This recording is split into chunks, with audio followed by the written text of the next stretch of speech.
di tengah Bapak Ibu sekalian, walaupun ya tadi malam saya datang karena ada berbagai kegiatan di Jakarta. Materi yang saya harus bawakan ialah tentang dakwah digital. Itu dakwah Muhammadiyah abad kedua, saya katakan. Ini adalah amanat dari muktamar kemarin tentang isu-isu strategis keumatan, kebangsaan, dan kemanusiaan semesta. Itu ada dalam poin membangun kesalehan digital. Yang poin yang kedua ialah religiusitas generasi muda. Nah, ini sangat berkaitan karena bicara digital itu bukan bicara bapak-bapak yang sudah tua, generasi bumi boomer seperti saya, Pak Anwar, dan yang lain-lain.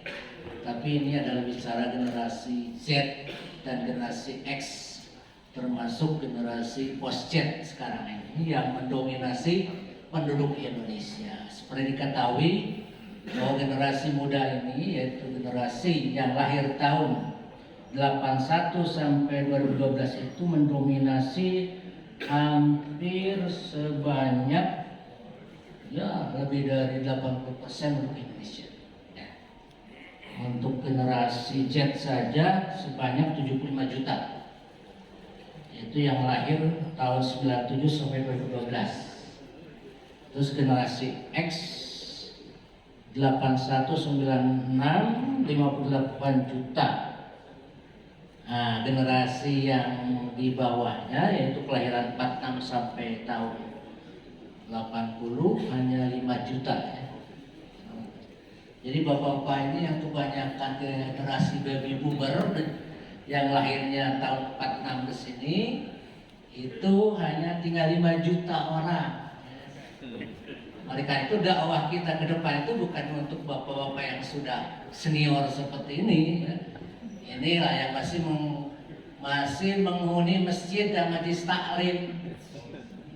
Sedangkan generasi muda X, Z dan post Z sudah tidak mau lagi ke masjid, tidak mau ke majlis taklim. Kecuali mungkin di sekolah-sekolah Muhammadiyah ya, di mualimin, di pesantren. Tapi di luar itu yang kebanyakan mayoritas mereka sudah tidak mau lagi. Nah, inilah tantangan kita. Ya langsung Mas. Nah, mungkin ini dasarnya An-Nahl 125 ya tentang bil hikmah. Bil hikmah itu menyesuaikan dengan objek dakwah kita. Objek dakwahnya sekarang milenial, kecenderungan digital ya kita pun harus mengikuti. Langsung. Kayak zaman dalam juga mengantisipasi, sudah mengingatkan kita. Muhammadiyah sekarang berbeda dengan Muhammadiyah yang akan datang. Jadi kalau pola dakwahnya tetap seperti zaman dulu, ya kita akan tertinggal seperti halnya banyak usaha-usaha ataupun bentuk-bentuk yang sudah ketinggalan sekarang ini. Lanjut. Nah, kita sukses di abad pertama, luar biasa ya Bapak, mendapat pujian dari para pengamat luar negeri termasuk di Indonesia. Lihat saja potensinya sangat luar biasa. Nah ini semua peninggalan abad ke-20. Inilah abad pertama sukses ini. Seperti PTM, TK PAUD, semua bentuk-bentuk ini bentuk-bentuk digital. Yang mungkin nanti di abad mendatang sudah tidak akan seperti itu lagi. Rumah sakit akan telemedicine, ya. Pendidikan akan seperti ruang guru. Oh, alhamdulillah kita sudah mendirikan Universitas Siber Muhammadiyah. Itu salah satu loncatan yang mengantisipasi seperti itu. Dan bentuk-bentuk fisik itu sudah tidak akan. Kita sekarang saya belanja pun tidak pakai datang ke toko, nggak lagi, pakai Gojek aja, GoPay. Ya. Sekarang tidak ada kenal, banyak tempat yang tutup. Nah, lanjut. Tantangan di abad kedua adalah berbeda. Apa kita akan tersukses atau tertinggal? Seperti halnya banyak taksi-taksi yang sekarang tertinggal. Ya. Presiden taksi bangkrut, Nokia bangkrut, ya. Blockbuster juga bangkrut. Sekarang nggak banyak yang bangkrut. Apa kita akan tetap seperti lama, gaya lama, dakwah atau diperbarui? Nah, salah satunya yang akan saya tawarkan. Lanjut.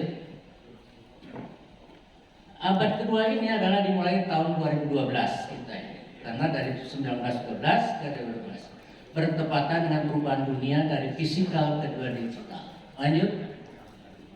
Sejak diketemukan internet pada tahun 90-an, dunia berubah dengan cepat.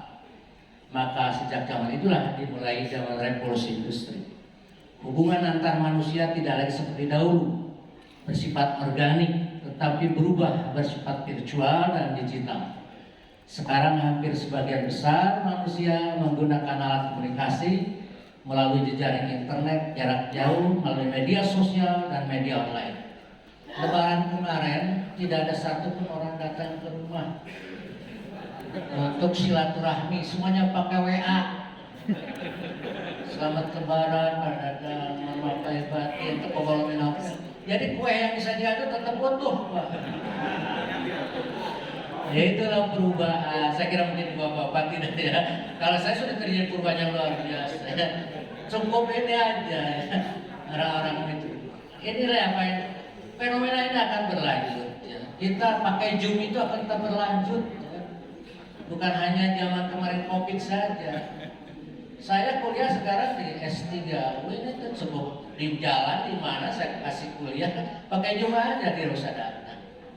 Saya lagi perjalanan ke Jogja kemana kan tidak meninggalkan tugas, tapi juga kita bisa menyelesaikan persoalan yang kita hadapi. Lanjut. Nah ini perubahan-perubahan yang lebih cepat. Ya. Kalau dulu ratusan tahun, sekarang perubahannya 5 tahun, 10 tahun saja di perubahan yang cepat. Lanjut. Zaman society 1.0 masih berburu, society 2.0 pertanian, bercocok tanam, society 3.0 era industri, mulai menggunakan mesin, dan society 4.0 kita alami yang manusia sudah dapat mengenal komputer hingga internet, penerapannya dalam kehidupan, menerapkan digitalisasi dalam bentuk aspek kehidupan. Sekarang bahkan sekarang kan ke 5.0 yang sedang sedang dibuat ya perencanaannya oleh para ahli. Lanjut. Nah, ini revolusi industri itu ialah koneksinya kita dengan mesin. Sekarang semuanya kita kan bisa koneksi dengan mesin. Bayar tol itu sekarang tidak lagi di manusia, tapi langsung aja track. Kita cari data segampang.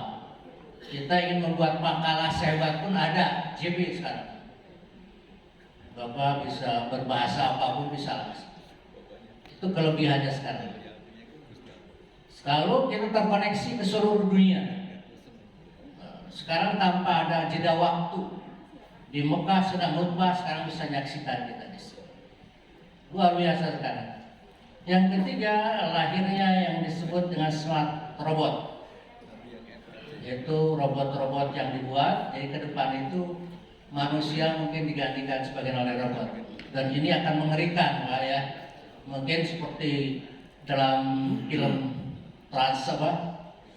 ya, itu manusia dikejar-kejar robot. Ya, mungkin nggak tahu itu akan kejadian. Yang selanjutnya seluruhnya pakai internet. Internet dipakai ke berbagai macam, termasuk tadi jualan maupun bisnis ataupun printer 3D. Nah, ini yang luar biasa, Pak. Bapak memprinter ini ya dari gambar akan jadi bentuk ini lagi. Lalu mobil tanpa supir sudah mulai test-start sekarang dibuat di Amerika. Tidak usah lagi ada supir, kita tinggal program kemana, ke Bandung, kita tidur, tahu-tahu, tapi kalau di kita masih banyak jurang, Pak ya. Lalu big data, insya Allah kita sedang membangun, atas saran Pak Ketua Umum kita sedang membangun big data. Di di Wadah ini sudah ada ya ruangan big data, harus bisa dilihat nanti. Lalu metaverse, jadi kita nanti akan pergi ke Mekah, tidak usah datang ke Mekah, cukup pakai metaverse saja. Kita bisa tawaf, lain sebagainya. Nantilah lihat aja, sekarang itu ITB ada yang sedang mengembangkan itu ya, Pak Mohair. Lanjut.